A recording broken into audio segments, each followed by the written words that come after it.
part of the waterfall, which is also a biofilter.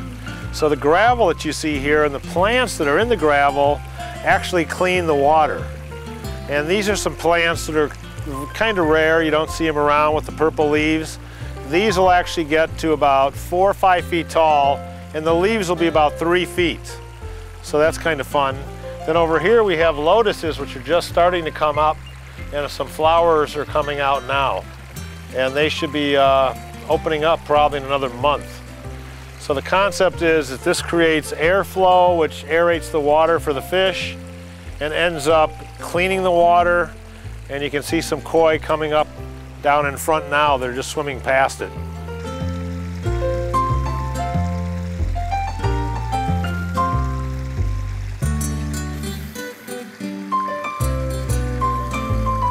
So this yucca walk I actually got from Princessa Borghese in Sicily. She has one of these at her house, but her yuccas are about 25 feet tall and it's completely engulfed the walkway, which is really kind of sexy. So this will eventually have a water rill and cascades coming down and feeding the big pond. So this is the back side of the studio that the main pond, the koi pond, is sitting on.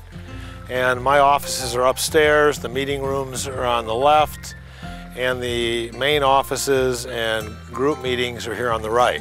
And we're hoping that eventually the entire south exposure of this building, which is what you're looking at, will end up being living walls. So we hope to have a lot of garden, vegetables, and herbs growing on this entire structure, both structures. So you can see here we put the wood slats on again, which protects the stucco. And that room is dropped 12 degrees average over the year because of the cool air going behind the wood slats. Then we've put in an elevator for handicap access for the main conference areas here and lectures.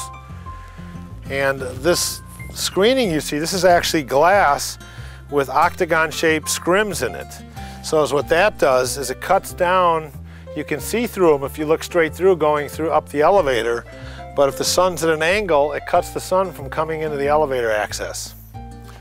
Then as you walk up to the front, we have all these drought-tolerant plantings from Australia, New Zealand, succulents, staghorn ferns, a lot of air ferns, and obviously the olive trees.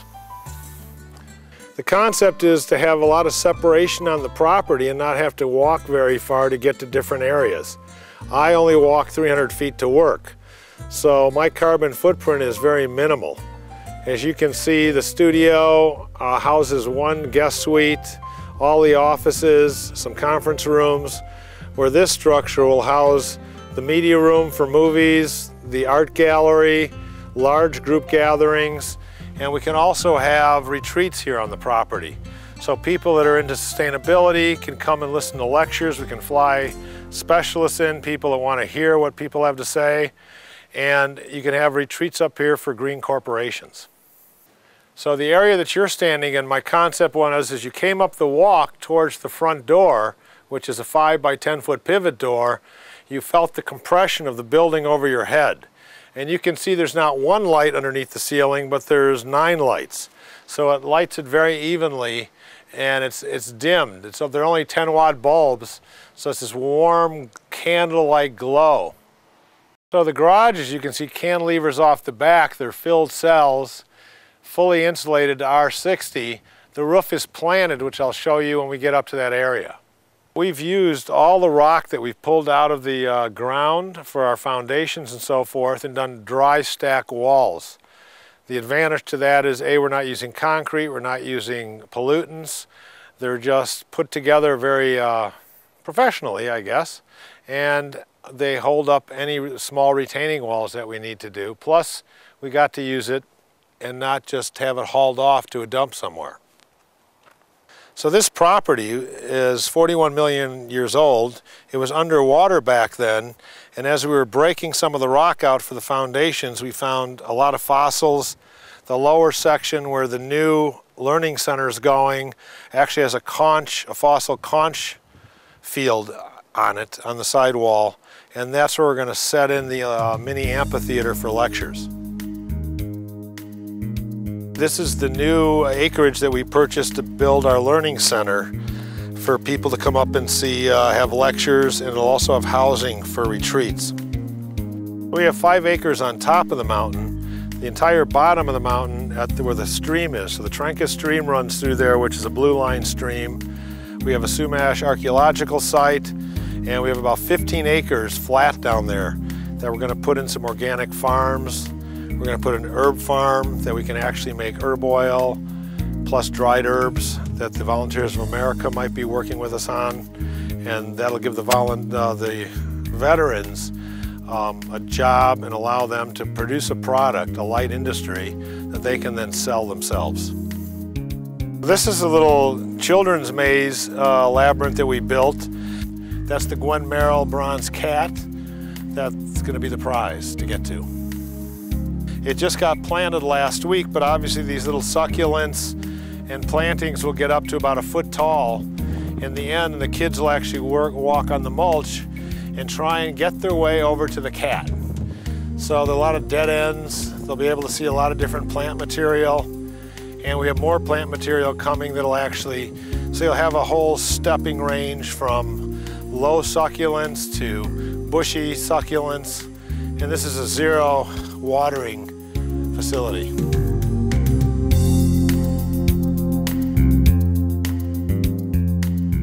So the boulder that you're looking at is actually the top of the mountain. That's solid granite, and we had to crawl a little bobcat up here with a breaker to get 2 feet off. It took 4 hours.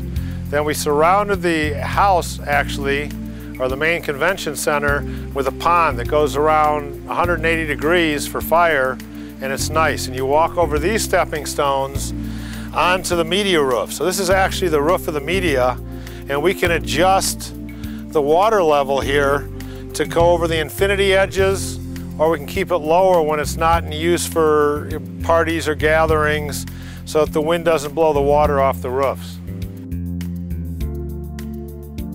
Is what we did on the roof is there are herb gardens up there which keeps the animals away. The loggia is actually a summer sleep area that we can sleep there. There's a fireplace there, the herb gardens are there, and there's normally some shears that wrap that building when it's in use. We just finished this little outdoor seating area. We brought in island oaks, which are kind of hard to get, but they're used to being on the islands and getting a lot of wind damage and whipping, so these will take that kind of abuse.